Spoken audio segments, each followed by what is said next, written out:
भारत में heart attack से मरने वालों की संख्या बहुत ज़्यादा है। आर्टरीज में ब्लॉकेज की वजह से खून का हृदय तक नहीं पहुंच पाना एक बहुत बड़ी समस्या बन जाता है और उसकी वजह से लोग अपनी जान से हाथ धो बैठते हैं। ऐसे बहुत से होम रेमेडीज़ हैं जिनका इस्तेमाल करके हम इन सभी प्रॉब्लम से छुटकारा पा सकते हैं। तो चलिए देखते हैं सबसे पहले कि हार्ट ब्लॉकेज आखिर होता क्यों है। तो जब हृदय में स्थित धमनियों की दीवारों पे कफ धातु जमा हो जाता है तो उसमें पैदा होने वाले विकारों को हार्ट ब्लॉकेज कहते हैं। दोस्तों, आधुनिक रहन सहन के चलते खान पान में लापरवाही करने से ये हार्ट ब्लॉकेज की समस्या जो है वो बहुत आम होती जा रही है आजकल।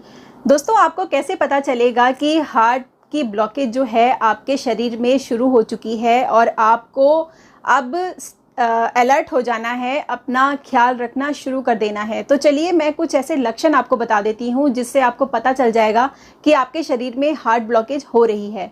यदि आपको बार बार चक्कर आते हैं, आपके सिर में हमेशा दर्द रहता है, आप बेहोश हो जाते हैं बिना बात के, आपकी सांसें बहुत फूलती हैं जब आप चलते हैं या सीढ़ियाँ चलते हैं या दौड़ते हैं, आपको बहुत तकलीफ़ होती है अपनी छाती में, तो समझ लीजिए कि आपका जो हार्ट का ब्लॉकेज है वो बहुत ज़्यादा है।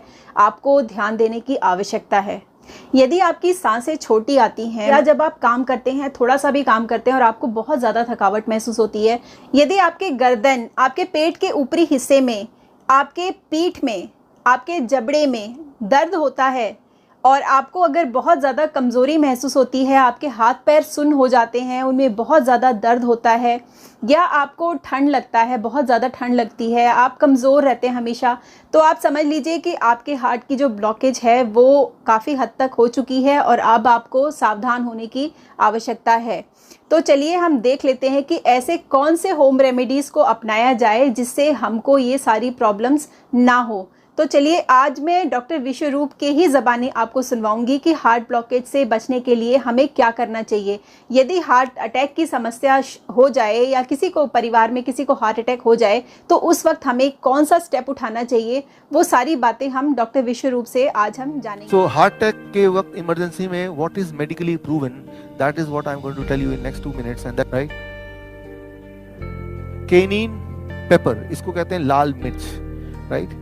और इसके अंदर active ingredient capsaicin, right, that is the active ingredient, chemical नाम है, राइट, लाल मिर्च के अंदर। और वो कैसे काम करता है, जैसे ही वो जीभ में जाता है वो ब्लड सर्कुलेशन को तेजी से बढ़ाता है, ऑक्सीजन फ्लो को बढ़ाता है और ब्लड क्लॉटिंग को इमीडिएटली, कहीं ब्लड क्लॉट हो रहा हो बड़ी तेजी से, उसको रोकता है।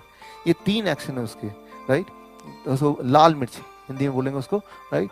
तो जैसे ही पहला सिम्टम आता है हार्ट अटैक का, पहला ऐसा लगता है पसीने छूट रहे हैं, बहुत तेज से दर्द हो रहा है, राइट, ऐसा लग रहा है कोई हार्ट में से निचोड़ रहा है, तो द फर्स्ट सिम्टम में अगर वो लाल मिर्च को चबाना शुरू कर देंगे तो it takes 60 seconds, right, symptom को रिलीव करने में। पहला सिम्टम आते ही चबाना शुरू करना है, 60 सेकेंड के अंदर वो रिलीव होगा, रिलीव होने के बाद फिर चबाना रोक सकते हैं। So this is what is medically proven science कि इससे हार्ट अटैक को इमीडिएटली 60 सेकंड में you can halt it, you can stop the heart attack there within 60 seconds. तो मैं ये बोलना चाह रहा हूँ कि भगवान का दिया हुआ आपका किचन ही आपका हॉस्पिटल। आप देखिए, चाहे हम हार्ट डिजीज की बात करें, चाहे ब्लड प्रेशर की कल बात की या ब्लड शुगर की बात की या आपके कोलेस्ट्रॉल की बात किया या हार्ट डिजीज या हार्ट अटैक की बात की, हर चीज का इलाज आपके किचन के अंदर है। दोस्तों, डॉक्टर विश्वरूप ने लाल मिर्ची के बखान में काफ़ी सारी बातें आपको बताई जिससे हम हार्ट अटैक से बच सकते हैं। हार्ट ब्लॉकेज से बचने के और भी बहुत सारे होम रेमेडीज़ हैं जिसमें से एक है अनार। दोस्तों, अनार में फाइटोकेमिकल होता है जो एंटीऑक्सीडेंट के रूप में धमनियों की परत को क्षतिग्रस्त होने से रोकता है। रोजाना 1 कप अनार के रस का सेवन करें। अनार का सेवन हार्ट अटैक से बचाने में बहुत ही कारगर उपाय है। दोस्तों, आई होप ये वीडियो आपको इन्फॉर्मेटिव लगी होगी। जिनको भी इस तरह की रेमेडीज़ की आवश्यकता है या आपको लगता है कि किसी को भी इससे फ़ायदा हो सकता है तो इस वीडियो को आप शेयर ज़रूर कीजिए। मिलती हूँ मैं नेक्स्ट वीडियो में कुछ और इन्फॉर्मेटिव टॉपिक लेकर के आऊँगी। तब तक के लिए आप सब लोग अपना ख्याल रखिएगा। Take care, love you all and bye.